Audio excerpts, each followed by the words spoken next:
Okay, what we're going to be taking a look at now is how you can create a batch of objects to choose from using clones. And in this case, we're going to be creating a rock batch of objects. So in other words, creating kind of a grid array of a bunch of different rocks to choose from, and then you can bake the textures out and add a little bit more interesting things to your scenes. What I want to start with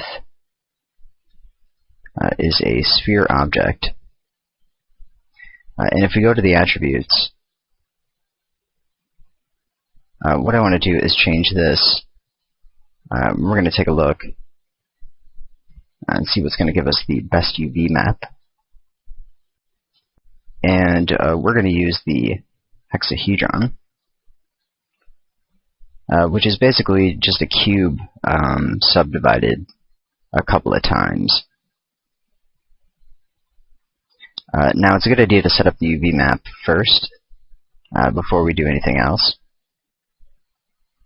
So what I'm going to do is hit C on the keyboard to make this editable. And we can go switch over to UV mode. And switch to UV polygons. And what I want to do is change the projection using the world system and use cubic 2.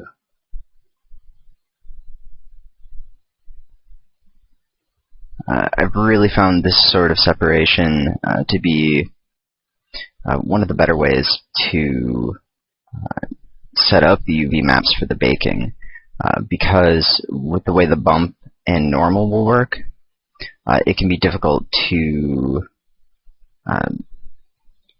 avoid seams.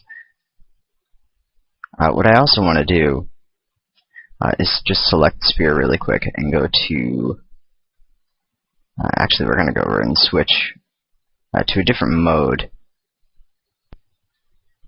Just go to the polygon mode really quick, and under functions, just optimize it really quick, just in case those edges were connected or not connected. So back to the UV, and then we can redo the cubic 2. And if we go to the mapping tab, what we can do is realign these. And I'm going to turn off stretch to fit and set preserve orientation, equalize island size, and I've got my spacing set to 4.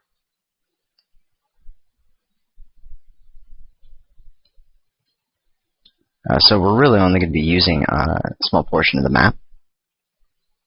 If we want to design the texture to make it taller vertically, we can stretch it to fit. And then when we go to bake the texture, we'll just make sure that the width is smaller, about 30% smaller than the height. So that's basically all we need to do for the setup right now. And we're going to go just back here. I'm going to switch to the model mode. And what we want to do is create basically a displace deformer. So from the MoGraph menu, we're going to add the displace deformer. And we can also set up our rock texture material. I've already created one that I'm going to go ahead and add to the scene. And this material will be available for you. It's a setup of procedurals and different noises, fusions, controlling the color, diffusion, bump, and displacement channel. I'm going to go ahead and turn down the bump. It's a little too intense. And the displacement we're going to use for the emulation mode. So what we can do is take the material and apply this to the object. And then under Displace Deformer, in the attributes, we're going to go ahead and turn on the emulation. So this is going to deform our object. And right now, with the way the deformation is set up, you might want to change the mapping mode, we'll go ahead and take a look at a render and see if this is going to work out correctly. But if we're noticing any seams in the start of the render, I'm going to turn on seamless for the moment. Then we may need to change the mapping mode. Another thing I want to do is go to the Phong tag and just turn off the angle limit for now. So we're going to go back to the tag for the texture, and I'm going to switch this over to maybe spherical. We can use cubic. Let's go ahead and use spherical. Actually, I do believe this might be the wrong material. I'm going to go ahead and load in the correct material. I did modify this one to set the noises to the UV2D for all of them. So we actually need to be working with a different coordinate space. So I do have another version of this one with the correct coordinates. So just go ahead and delete that. Then we delete the tag, and then I'm going to load in the correct one. So the correct one will be included with the train. Okay, so now I have the correct material loaded in. And what we can do is modify the height setting. I'm going to go ahead and set it to 16 for now. The overall material right now is quite large. So I'm going to be switching to the model mode and scaling down the entire object, just because it's going to be a little bit easier than changing the texture scale. We'll go ahead and take a look at a render. We can see it's still probably a little too intense. I did make some rather large changes to the illumination. It does work better in a scene render rather than with just the default light. But what I am going to do is switch this over just to the Phong model and change the diffuse fall off to -15. And that way it probably won't look as intense. Also, we can now go back to the texture tag, and then the attributes. If we want, we can change it to maybe the spherical mode. For the most part, they're all going to be pretty much the same. We'll go to cubic. A slight change. So I'm going to switch this back to the UVW. And what we can do if we want to modify the scale is to use the object axis and scale the entire texture that way. But I'm going to wait until we set up the clones. So what I want to do is add in, from the MoGraph menu, a cloner object. And we're going to set this to the grid array. And for the Y, which is going to be the center, I'm going to set that to 1. And then we can increase the count. Let's go ahead and do 10 on the X and Z, and then add in the sphere.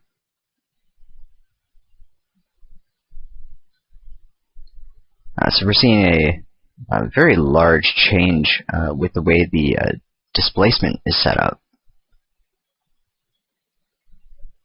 Because there are no other effectors. The only thing really affecting the object is just the displacement. So I can go through and just kind of scale that up to fit a little bit better. We can also go into the material, and I think the best thing to do at this point is to assign the texture tag now and move it onto the cloner object. And then we can go into the cloner object settings. If we select the cloner, I'm going to go ahead and turn on my enhanced OpenGL so it runs a little bit faster. But what we can do is then move these handles if you want to make them a little bit closer to each other. But it looks like the displacement is really a little too intense. So we can go to the material editor and modify the displacement channel. I also want to note that I do not have render instances turned on. I am using actual duplicates of the object. And I'm going to go back to the noise, and I'm going to set the scale a little bit lower. This is set up for a world scale. If I set it to object, they're all going to be pretty much the same because it's not using the overall space of the cloner. So we can make any other changes going to the texture axis, and we can scale that.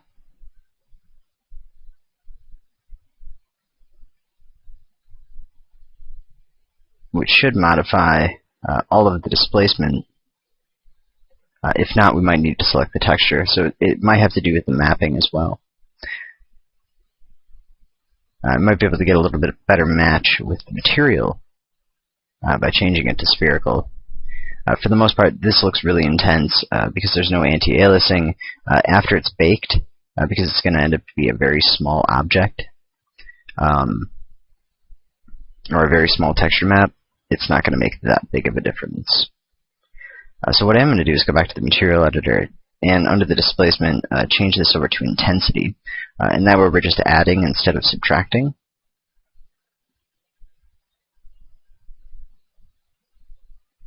And then we can make further modifications if needed.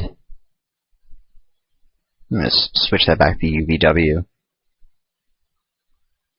And then if we go to the material, let's go ahead and do 15 for the displacement, maybe a little bit more, maybe 20. And then select our sphere object, go to the model mode, and we can scale it down. And then go to the cloner object, and we can spread these out a little bit more. So we can make any sort of modifications we want to the displacement. Maybe we could fuse it together with another displacement. Also, if we go to the noise, we can use it as an environment and protect the environment in order to get a slightly better output. I'm going to go ahead and take the relative scale on the Y and just reduce that a little. And then we can make modifications like cutting out the lower range in order to make them a little more interesting. But what's actually happening is we're going to have too much of a sphere-like look because we are still just displacing outward. If we set up a cycle, give us a lot more variation to choose from. Set it to an absolute mode.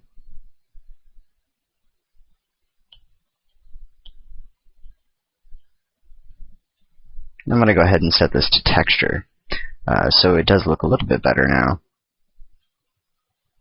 Turn off the absolute and the cycles. There are so many different ways you can modify and create these objects. I'm going to just kind of stop myself from going on too much further. If we need to increase the resolution, we can go to the sphere, and now if we add this to a HyperNURBS object, it's going to apply the displacement first and then smooth it out. So if we need more geometry, what we'll need to do is if we go to functions, we can select subdivide, and then a HyperNURBS subdivide is going to work the best. And then one or two more times should be pretty good. It really depends on the final output. If you're going to have high resolution rocks or something that's going to be a main part of the scene, then you would want to increase the subdivision level to a much higher amount.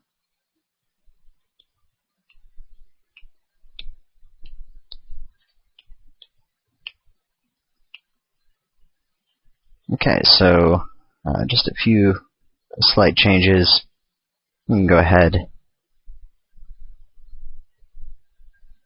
Okay, so now we're ready to pick out any rocks that we might want. It's also a good idea, go to the Displace Deformer under Attributes, and under the Refresh, turn off Object. That way no refresh is on, and the scene speed greatly increased. So it's not going to worry about refreshing the object as you move the camera. It's just going to stay static, which is pretty nice. So we can go through and select different rocks. Most of these look around the same. So if I need to make modifications to maybe the texture scale to get some more variation, I think I'll go ahead and do that really quick. Just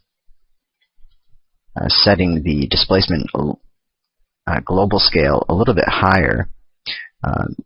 We'll go ahead and increase the y-axis. I had it before at 180, and then the global scale at 350 or so. So I'm going to set it to 450, and actually we'll bring that down to 90, and maybe to 350, and that should be pretty good. If we need more interesting looking rocks, we can just use the fusion effect for the material and mix it with another noise. But right now we've got some pretty basic rocks. So there's a lot of different ways we can use these. We can use them directly, as they are right now, so not even worrying about baking any of the materials. That bump is really intense. I'm going to go ahead and reduce that to something a little bit less of an intensity, because that was a little bit too much.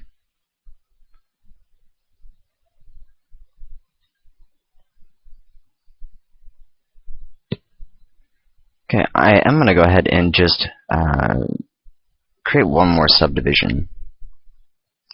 So I'm going to select the sphere, and under functions, subdivide, hypernode subdivision, and subdivide once.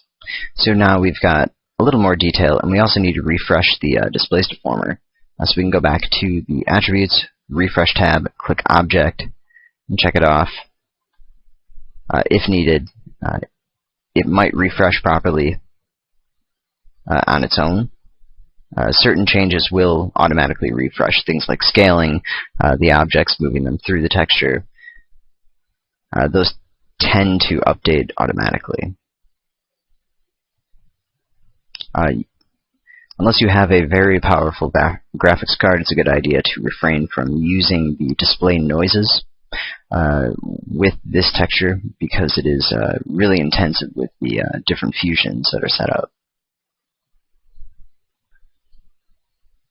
You can also apply, if you don't want to just have all of these objects exactly the same size, you want to add a little bit of rotation and scaling within this sort of selection scene. What you can do is add in any of the effectors, really, that's going to apply that sort of transformation. A random effector will work quite well for this. And what we want to do in the random effector is turn off the position and use a little bit of rotation. 180 for the heading, 45 for the pitch, negative 45 for the bank. Turn on index. It's going to apply and run that change through all of the instances instead of looking at it as a whole. So it does give a lot more variation. And we can also modify the scaling. So if you want to stretch them out a little bit, we'll go ahead and set this to absolute. And then we can set up our reduction. And basically what would be the max reduction based on one specific axis. This would be out with the absolute mode. Looks like it would be out of a value of around 2. So if you want, you can also go to the relative mode, set the effector transform space to effector, and then make more subtle changes. We could also set it up, do negative, and that's just going to give us some extra options and looks to choose from. So now if we want to select these objects and maybe bake some of them out, we don't necessarily have to bake all of them, but if there's a couple you like and you just want to bake the texture so that it's going to render a lot faster, something to add to your kind of natural type object library. There's two different ways we can extract the clones. Basically, what we can do is first I'm going to save the scene, and then I'm also going to end up creating a duplicate clone object. So I'm going to select the cloner, and just go to the object mode, copy and paste, and then I'm going to go ahead and just turn off the other cloner object. So the two different ways we can create or be able to modify and edit the actual duplicates is we can use the make editable command, and that's going to create the individual spheres with the displaced deformers applied to every single sphere. So if you need to increase detail, this would be the way to set that up, because we can select the object, and then we can choose to go to functions, subdivide, and then if we want, we can subdivide it again. I'll just go ahead and increase that to a subdivision of 2 to really give a lot more detail. So this way we can pick out an object and increase the detail while still having the original displace deformer set up. Now if you just want a low res copy, what you can do is I'm just going to undo those changes. We're going to select the cloner object, right click on it, and select the current state to object, which is going to create a duplicate. And this time, what we end up with, and I am going to go ahead and hide the other one from the scene. So we just have this new cloner, and some of them are going to be grouped up. Typically, from what I found in doing this in the past, normally all the clones are in a group, but it looks like that might be because, or the reason they're not in a group is because of the random effector that was applied. So what you can do is just ungroup anything that you don't want in a group. You will need to reapply the material. But let's go ahead and select an object, just sticking with the low res. Let's go ahead and pick this one, number 31. And I'm going to go ahead and copy, and go to a new scene, and paste. And now it doesn't have a texture at the moment, so we do need to go back and just grab the texture and apply it. So we'll take a look. We've got UVW mapping, and just make sure that the tag is set up the same. Grab the rock texture, go over to the new document, and paste that in. So then we can apply this to the object. If there's any coordinates set up that are going to be different, you will also need to modify the coordinate. Because the material is applied to the main cloner tag, it shouldn't have any individual coordinates set up within the material tag.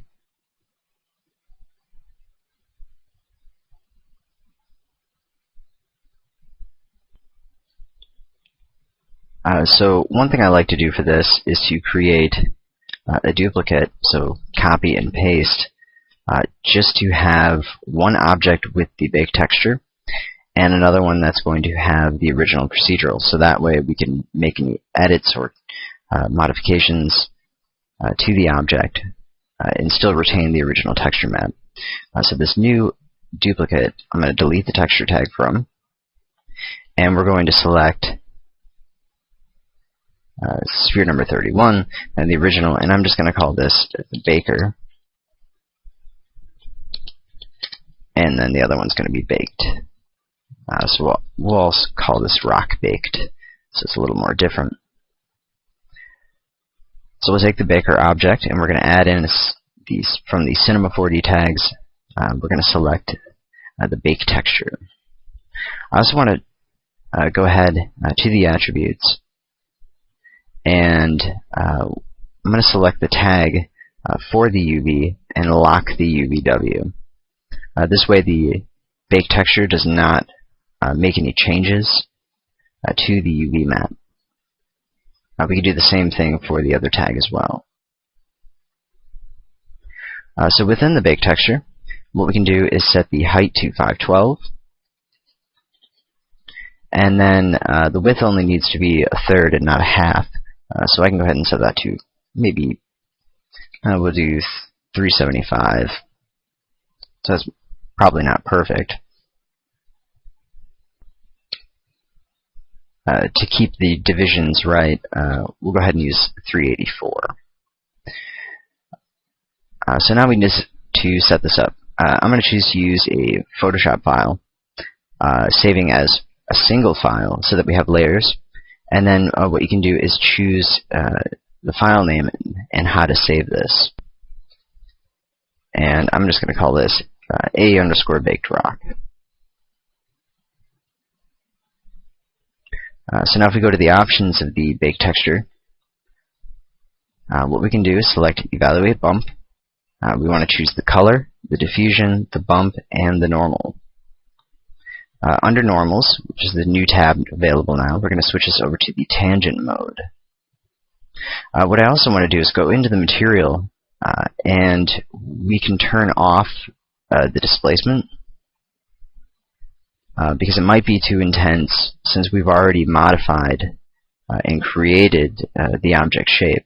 If you do need something higher res, then you'll have to go back to the other scene and use the make editable version that has the displaced deformer with it. So we'll select the material. We're going to turn off that displacement. Go back to the Baker. And then we don't really need to set anything else up. One thing that can be a good idea to do is turn off the Use UVW for bump for the Baker object. You want to have it on for the baked material, but because of the way the normal and the bump is generated, especially with this setup with so many noises, I did find that the seams were almost removed completely when that was turned off. So going back to the Baker, what we can do is go back to the tag setting, and we need to increase the pixel border. What's going to happen right now is it's going to only render within the UV bounds, which has a lot of gaps in between the shapes. And that's going to cause a problem with the normal maps and also the bump. So we need to increase the pixel border to around 10 or 12, 20 being the max. And once that is set up, we can go ahead and just click Bake.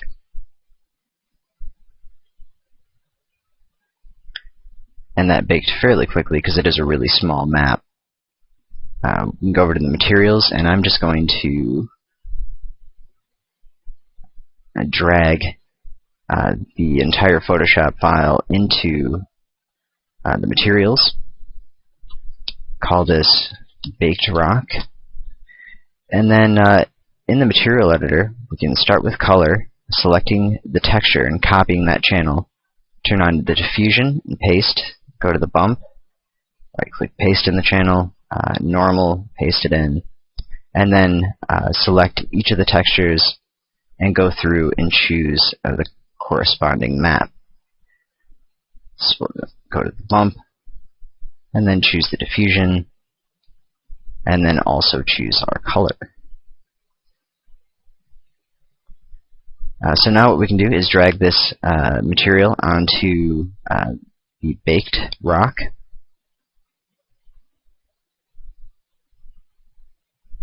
I'm also going to turn on the enhanced OpenGL for this scene, which was currently off.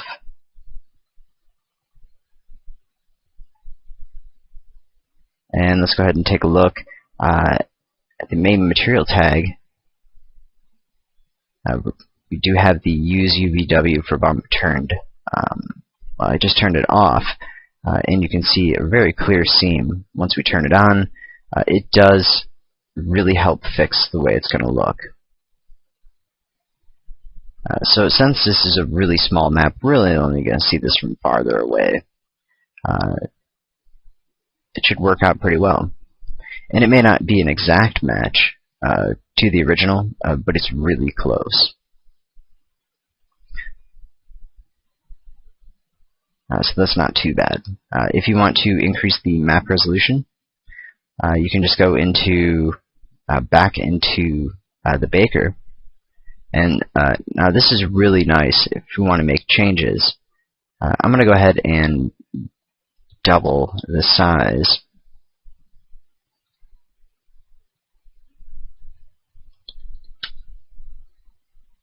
And then I'm going to, using the same file, not even creating a new one, I'm just going to overwrite it. I'm going to go ahead and bake the new map. So I'm going to overwrite it, and then I'm going to let that finish rendering. So that only took 14 seconds. That's not bad. I want to note that you can change the preview and switch through just by right-clicking and choosing the layer. If you use Open Window, we can then scale it, get a much larger preview, and then also change the layer, which is pretty nice. So since this was used the same texture file, we can go to the material editor and just select on any of the channels where the image is loaded, the texture channel, and reload the image if it hasn't reloaded automatically. And that will update the scene and update the map. So now you can see something that looks a lot higher resolution. And overall, that looks pretty good. So we'd be able to apply that to any of the rocks from the previous scene. You just copy and paste, and then when you have your final rock, you can save that to a new scene. If you want to use XREF, you can make it a little bit easier sometimes. If the normal is too intense, you can bring it down to about 85. For this setup, looks pretty good.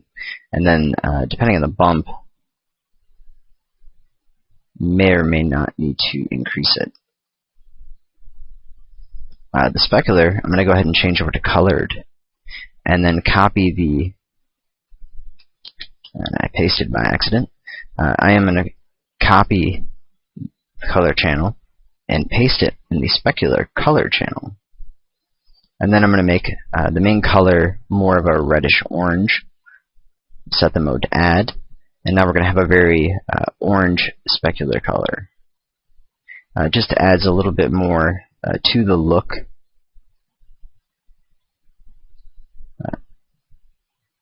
And adds a little more variation. If the seams become a problem with having that on, you may need to remove it. I'm also going to go to the illumination and do -15 for the diffuse fall off. And it looks like that bump is really not looking all that great, so maybe I'm going to go and we can reverse it. It might look a little bit better.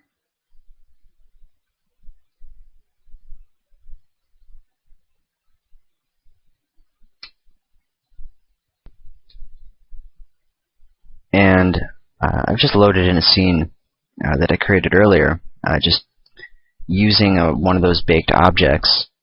I just have a cloner object with one of my baked rocks, just the same rock, and a random effector set to rotation, scale, and little position. Transform mode is relative, index mode is on, the random mode is set to random, and within the effector space And I believe those are the main controls of this. Min and max, 100, negative 100. So I have that specular color set up on this one as well. The cloner object, if we take a look, is a grid array. So just like we used for creating just that rock setup before, for the just kind of a batch scene, except the form is set to sphere instead of cubic, which means we can also raise up the Y and also cut out the edges. Now you could raise the Y before, but it's not going to give you the same kind of randomness, and then it won't be rounded on the edges. So I've just got a little scene here with some rock formations. Was able to create very quickly just using that baked rock.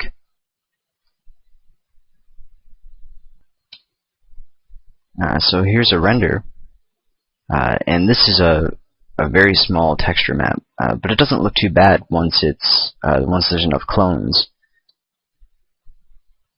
And I've just got a little bit of global illumination set up. Adding ambient occlusion would be probably best to really pull out the detail. I'm going to go ahead towards more of the sun so we can see the main light. I am using just a ray trace shadow.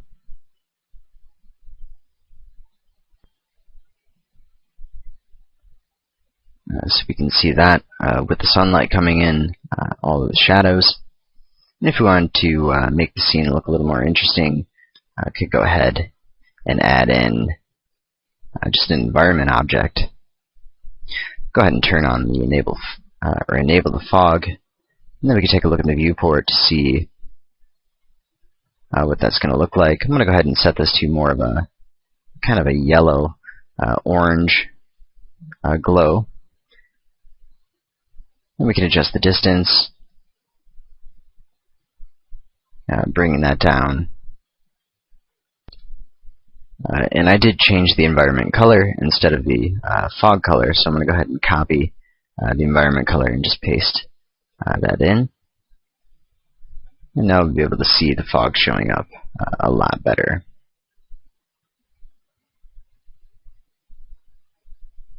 Let's go ahead and take a look at a render. And considering that's just kind of the same object, it's pretty interesting. It would more than likely look best with either the original material, which would of course take longer to render, or having a mix with an alpha for a stacked material. But we can also use these objects to add additional clones to these objects. So there's a lot of different ways you can very quickly and easily create some really interesting scenes with MoGraph.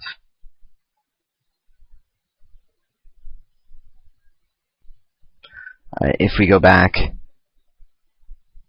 to the original rock batch, if you just want to keep that procedural material and you want to use all of these objects that have been created, you can basically doing what we did before, and using the baked output and just applying all of these clones to another cloner object. So that way we could populate, say, maybe a landscape. So I'll go ahead and load in my landscape MoGroup. And I do have a displaced deformer on the terrain, so I am going to turn off the refresh. And then the cloner is just this sphere, so I'm going to go ahead and delete that, and then take all of these other spheres, copy them. Or actually, that was the wrong sphere, because that was the one used to create the batch. So I'm just, with all of these selected, just drag that into the new cloner. Delete that. And my display tag is preventing this from showing. So I am going to turn off the box mode And now we're going to see the actual shapes.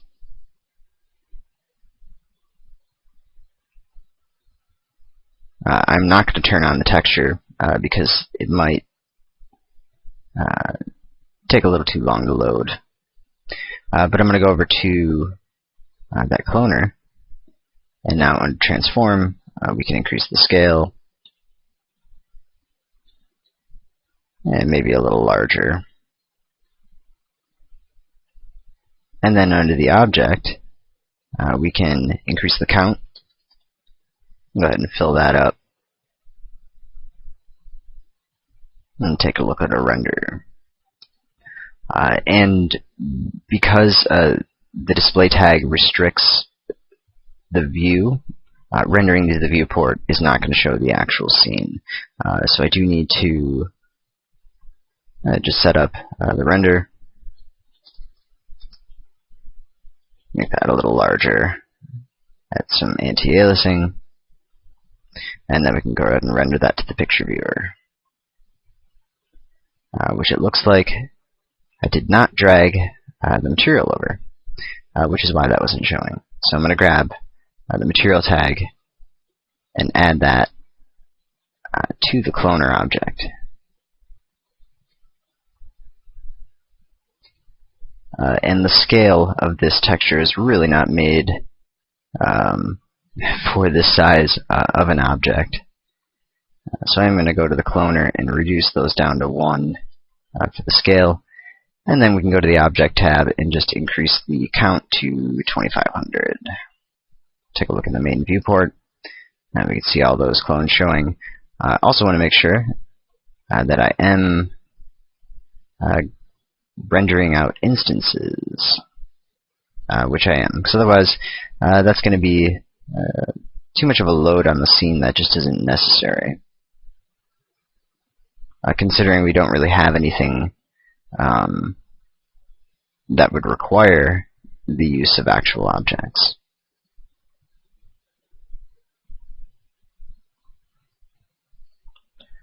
So there's no real atmosphere set up in this, and the landscape material looks terrible. But it gives you a good idea, a good sense of what you can do with these objects.